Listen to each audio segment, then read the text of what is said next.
Assalamualaikum warahmatullahi wabarakatuh. Halo sahabat excellent semuanya. Pada video kali ini kita akan melanjutkan membahas tentang turunan, tapi pada kali ini kita akan membahas tentang turunan fungsi pada trigonometri. Jadi kalau menentukan turunan fungsi trigonometri sudah pasti nanti fungsinya itu sudah mengandung sin X, misalnya cos X, tangen X, kotangen X, sekan X, atau kosekan X. Nah, bagaimana cara kita menentukan turunan fungsi trigonometri?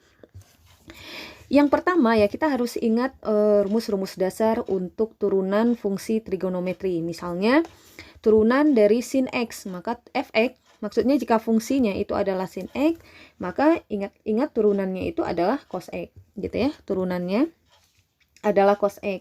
Jika fungsinya adalah cos X, fx sama dengan cos X, maka turunannya itu adalah min sin X. Nah, jika fungsinya itu adalah tangen X, maka turunannya itu adalah sekan kuadrat X.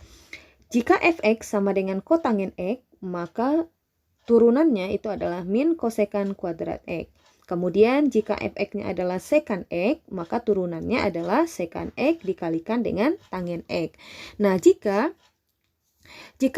fungsinya adalah kosekan X, maka turunannya itu adalah min kosekan X dikalikan dengan kotangen X. Nah, ini adalah rumus-rumus dasar fungsi trigonometri, turunan ya, turunan fungsi trigonometri yang sahabat excellent harus ingat. Nah, ini cukup diingat dengan cara sering mengerjakan soal, nanti rumusnya insya Allah akan ingat sendiri gitu ya. Nah, kemudian yang di sebelahnya ini adalah rumus untuk, nah kalau kita lihat di sini bedanya kan di sini hanya X ya, di sini bedanya X, di sini bedanya adalah U, seperti itu ya. Jadi maksudnya itu adalah jika di dalam suatu fungsi trigonometri itu, jadi U di sini itu adalah suatu fungsi gitu ya, suatu fungsi yang masih bisa kita turunkan lagi. Jadi U itu adalah fungsi yang dapat diturunkan lagi terhadap X. Misalnya, nah untuk lebih jelasnya misalkan saya tuliskan di sini fx sama dengan misalnya sin 4x. Nah, 4x ini kan masih bisa kita turunkan seperti itu ya, atau misalnya fx sama dengan sin 4x kuadrat misalnya ditambah 3x. Nah, ini misalnya seperti ini. Nah, ini kan u-nya itu adalah fungsi yang masih bisa kita turunkan. Nah, berbeda dengan rumus kita yang tadi. Kalau tadi misalnya kalau kita bertemu fx sama dengan sin X ya, kita langsung turunkan dia menjadi f aksen X, itu kan akan sama dengan cos X. Atau misalnya fx sama dengan 3 sin X. Nah, itu untuk turunannya ya langsung saja, ini kan 3 sin X, maka dia akan menjadi 3 cos X. Nah, seperti itu ya. Nah, tapi kalau untuk rumus yang di sebelah ini, jika U-nya itu adalah suatu fungsi yang masih bisa kita turunkan lagi. Nah, nanti untuk lebih jelasnya bisa lihat di contoh soalnya ya. Jadi kita lihat dulu rumusnya. Jadi kalau fx sama dengan sin U, maka turunannya itu adalah cos U dikalikan dengan U aksen. Begitu juga dengan fx sama dengan cos U, maka turunannya itu adalah min sin U dikalikan dengan U aksen. Kemudian fx sama dengan tangen U, maka turunannya itu adalah sekan kuadrat U dikalikan dengan U aksen. Kemudian fx sama dengan kotangen U, ya, fx sama dengan kotangen U, nanti turunannya akan menjadi min kosekan kuadrat U dikalikan dengan U aksen. U aksen itu adalah turunan dari U-nya gitu ya. Kemudian jika fx sama dengan sekan U, maka turunannya adalah sekan U dikali tangen U dikalikan dengan U aksen.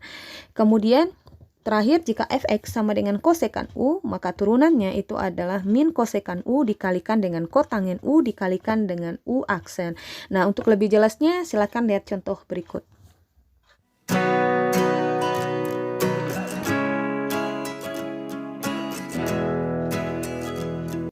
Soalnya, tentukan turunan pertama. Nah, sini ada 6 soal.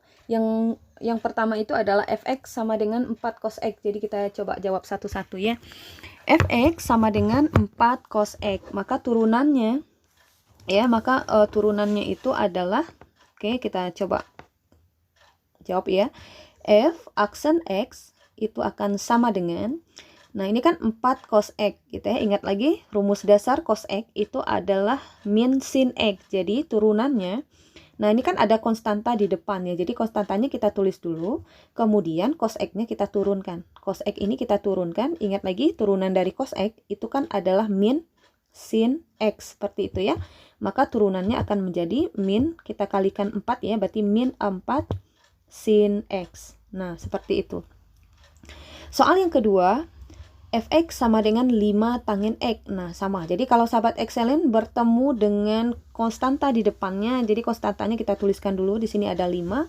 Baru kemudian tangin X-nya ini kita turunkan. Kita ingat lagi bahwa turunan dari tangin X itu adalah secant kuadrat X. Maka dia akan menjadi 5 dikalikan dengan secant kuadrat X. Nah, seperti itu ya. Kemudian untuk soal yang ketiga, nah hati-hati soal yang ketiga. Untuk menentukan turunannya, hati-hati di sini, yang boleh langsung kita integralkan, maksudnya yang boleh kita langsung turunkan gitu ya, itu jika dia X-nya itu kan sendirian. Ini kan artinya X-nya sendirian ya, ini sini juga sendirian, maka kita bisa langsung turunkan dia berdasarkan rumusnya. Tetapi kalau seandainya soalnya itu adalah sin 5X, nah sahabat excellent tidak boleh menuliskan turunan sin itu adalah cos, maka cos 5X. Nah, itu salah besar ya. Jadi bagaimana kalau seandainya kita menurunkan sin 5X? Nah, tadi kan pada sebelumnya itu kan kita sudah bahas ya. Ini artinya adalah sinnya ini, maksudnya 5X-nya ini kan adalah suatu fungsi yang masih bisa kita turunkan lagi gitu ya. Masih bisa kita turunkan lagi. Sehingga untuk menentukan turunannya kita harus menurunkan 5X-nya terlebih dahulu. Ingat lagi rumusnya tadi, sin U gitu ya. Sin U itu jika ada fx sama dengan sin U, maka turunannya itu kan akan menjadi menjadi sin U kita kalikan dengan U aksen. Nah, gitu kan. U aksen itu adalah turunan U. Jadi, caranya kita cari dulu turunan dari 5X. 5X kalau kita turunkan, itu kan hasilnya adalah 5. Nah, setelah kita turunkan, baru sin 5X-nya yang kita turunkan. Turunan dari sin itu adalah cos. Maka kita tuliskan cos 5X. Nah, seperti itu ya. Kita lihat contoh berikutnya biar lebih paham lagi. Yang soal yang keempat, fx sama dengan 2 cos 3x. Berarti f aksen x akan sama dengan, lihat di sini ada konstanta, kita tulis dulu konstantanya 2. Nah, lihat lagi di sini. Nah, ini x-nya kan sudah 3 gitu ya. Ada 3x, maka untuk menentukan turunannya kita turunkan dulu 3x-nya. Jadi 3x ini kita turunkan dulu, turunan dari 3x itu adalah 3. Baru kemudian kita turunkan cos 3x-nya. Turunan dari cos itu adalah min sin 3x. Nah, seperti itu. Maka hasilnya adalah tinggal kita kalikan 2 kali 3, 6 kali min itu adalah min 6 sin 3x gitu ya. Nah, oke. Untuk soal yang kelima, fx sama dengan 2 sin 2x kuadrat. Maka turunannya itu akan menjadi, oke, lihat lagi sinnya ini masih bisa kita turunkan gitu ya, masih bisa kita turunkan. Turunan dari 2x kuadrat. Oke, di sini ada konstanta ya. Jadi konstantanya kita tuliskan dulu ya. Konstantanya kita tuliskan dulu. Kemudian ingat langkahnya, turunkan fungsinya ini 2x kuadrat ini kita turunkan. Ingat lagi turunan dari 2x kuadrat itu adalah 4x ya. 2-nya kita kalikan ke depan 4. Jadi 4x pangkat 1 tidak kita tuliskan. Nah, baru kemudian kita turunkan semuanya. Turunan dari sin itu adalah cos. Berarti jadinya adalah cos 2x kuadrat. Maka 2 kalau kita kalikan dengan 4x itu adalah 8x. Kita kalikan dengan cos 2x kuadrat. Nah, seperti itu ya. Nah, soal yang terakhir, soal nomor 6. Turunannya itu adalah f aksen x akan sama dengan, kita lihat ada konstanta di depannya, ada 7 ya. Jadi kita tuliskan di sini ada angka 7. Kemudian di sini ada memuat fungsi juga ya, cosnya, jadi masih bisa diturunkan. Turunan dari 5, oke saya tuliskan di sini, turunan dari 5 itu adalah 0 dikurangkan dengan turunan dari min 3x, itu turunannya adalah min 3. Atau turunan dari 3x itu adalah 3 gitu ya, 3. Kemudian setelah kita turunkan, baru kita turunkan secara keseluruhan. Turunan dari cos itu adalah sin, kita tuliskan sin 5 dikurang 3x. Nah, ini kan 0, kalau kita kurang 3, itu hasilnya adalah min 3. Kita kalikan dengan sin 5 dikurang 3x. Maka 7 kalau kita kali min 3 itu adalah min 21 sin 5 dikurangkan dengan 3X. Nah, kira-kira seperti itu. Semoga paham.